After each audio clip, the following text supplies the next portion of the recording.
But the very most important tip I found is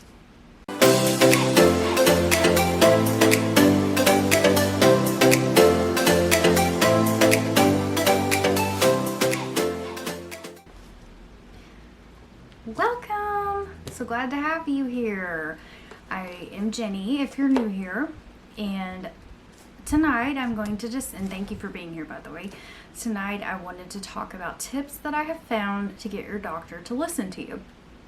I am a nurse. I'm not working at this time, but I did work for 10 years before I had to leave nursing, so I learned a lot in my career, and then of course I've learned a ton as a patient for 16 years. And so just wanted to share some things, different things that I've noticed on both sides to hopefully help you to get your doctor to listen if that's something that you are having trouble with. I know that I have over the years. So yeah, the very first thing, which actually I say the very first thing, these are in no particular order, they're just different observations that I've made. They're all important, I've found. So the first thing though is to be a good historian. By that I mean to keep track of your records and to write things down that are relevant, changes in symptoms, things like that. But mainly what I'm referring to is to keep your records all together in one place so that you can access them. Now, I have chosen, probably because I'm old, to do it the old school way, and I have this huge binder of medical records, and I put my imaging in here and all of that so that it is all available if my doctor needs it. I don't take it to every appointment with every doctor, but if it is a new patient appointment, if it is a follow-up after a really long time, then I'll bring it, maybe even leave it in the car, and then if they need it, then I can go get it and it's right there. Or maybe if they are wanting to order a specific test or something like that has been done, and be able to show them the results, I have it, like all my lab work, all of that. That has not only been easier for me to have it all together so that I don't have to do any extra legwork, but I've got it there and I can say, here it is. And I need to be reminded too, what it was that I had done when and what the outcome was.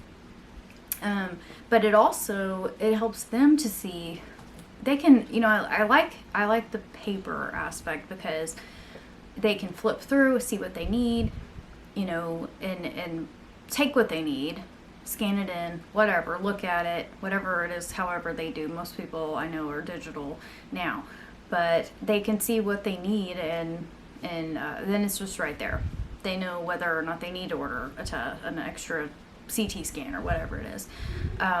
So that for sure. And then it would just be obviously very easy to keep, probably easier, especially in the digital age that we are in, to keep it on a file.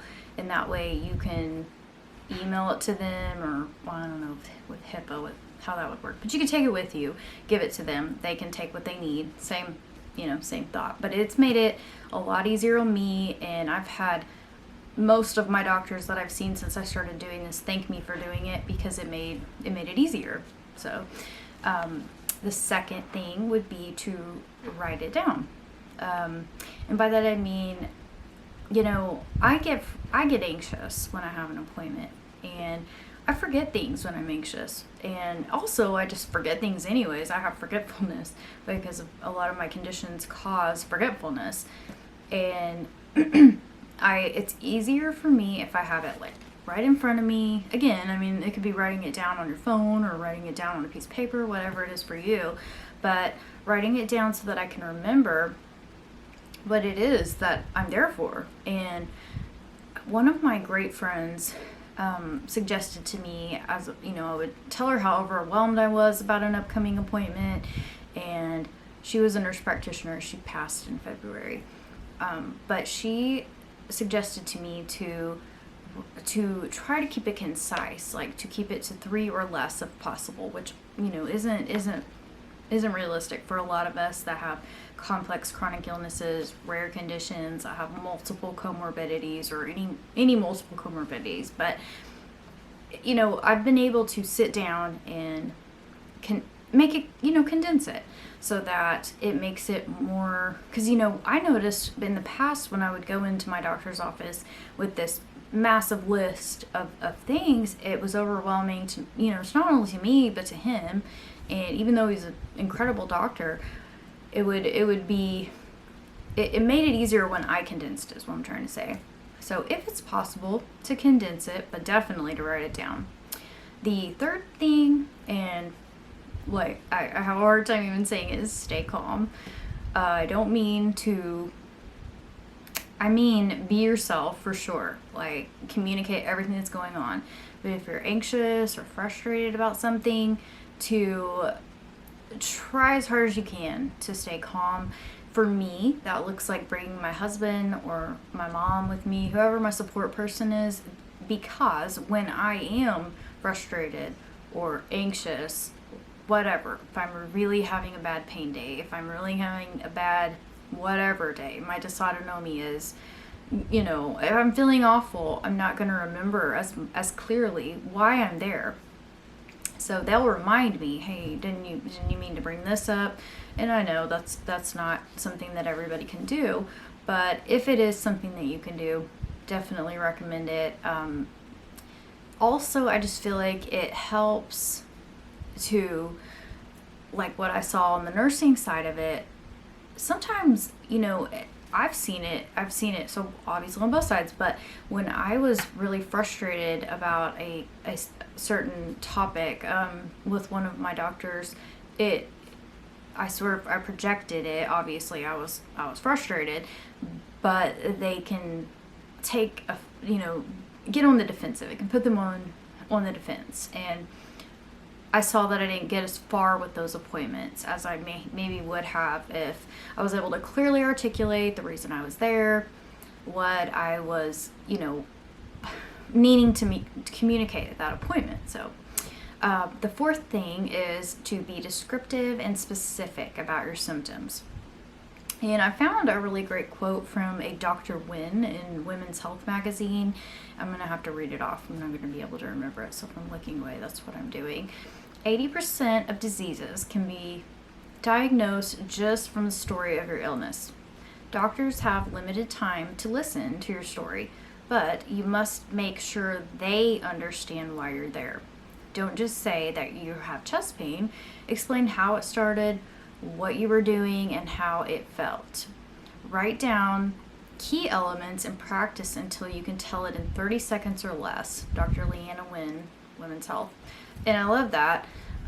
Maybe not, you know, memorizing it and making sure and timing it for 30 seconds or less, but I feel like a lot of times when, like I say, when I go to a doctor's appointment, I'm anxious or I'm hurting, I'm sick, I'm maybe not going to be as specific as I would otherwise, or remember to be descriptive. And if you remember to be descriptive and you have all of those things already, you know, written down, and you have them memorized, and you know exactly what you're going to say and why you're there, that just helps you to communicate better. And also, you know, I know I've heard so many people, I myself included, have left appointments feeling so frustrated because it's like my problem didn't even get addressed. And I just think that when you're descriptive and specific, it makes it easier to break down any communication barriers that there might be.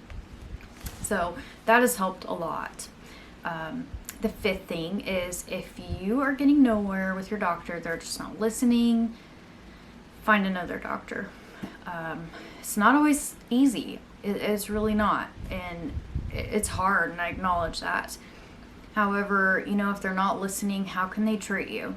You know, you are essentially their, I don't want to say customer, but, you know, I mean, kind of, in a way, if you want to view it like that. And I mean, really though, how can they help you if they're not listening? So there are doctors out there that will listen, and I have found it to be most helpful finding doctors in support groups from other people that have my condition. For example, Ehlers-Danlos syndrome.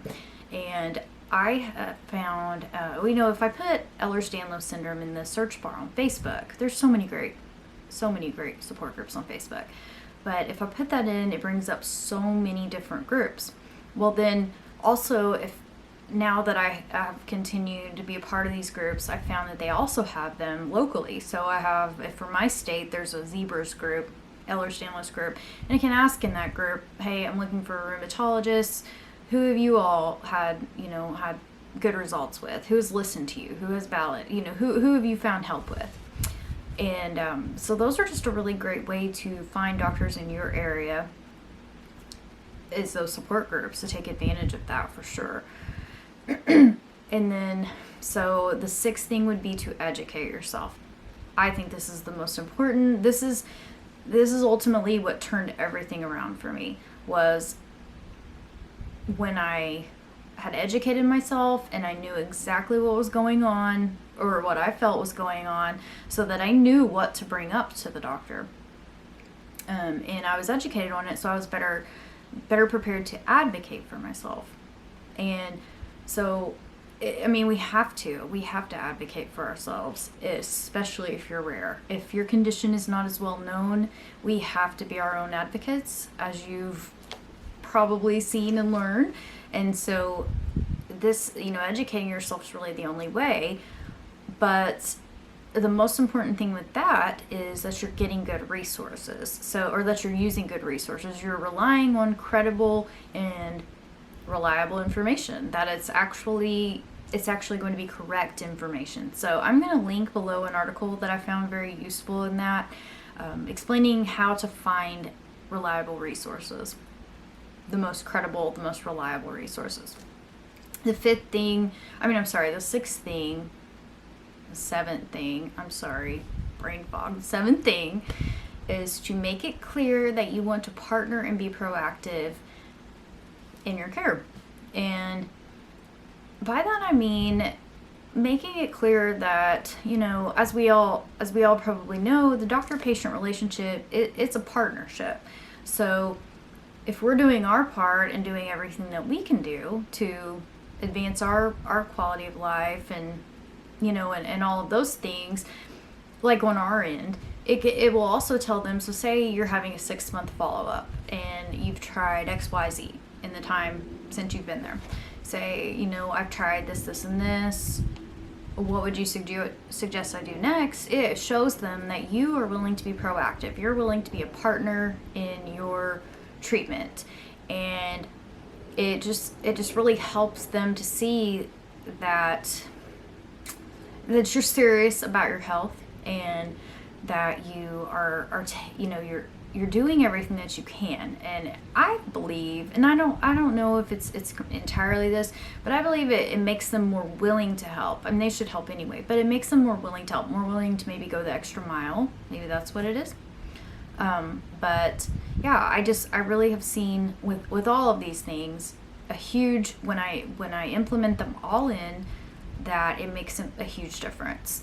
And so I hope that something that I've shared will help you, and I hope that you're not even having this problem. But if you are, I hope that something here can help. And if you have something that you found that I have not mentioned, please list it below, because I'm always wanting to learn. I'm always wanting to get better, to be, to grow and things like that, and get the possible best care that I can, so that I can have the best quality of life. So I would really appreciate it if you shared, if you had any input, anything to add, or if something that I've mentioned that that it stood out to you, I would love to hear. So thank you again for being here. I really appreciate you. And if something helped you, if you found this helpful, please give me a thumbs up, and don't forget to hit the notification bell so that you'll be notified when I upload again. And thank you again. I hope you have a great week. Bye.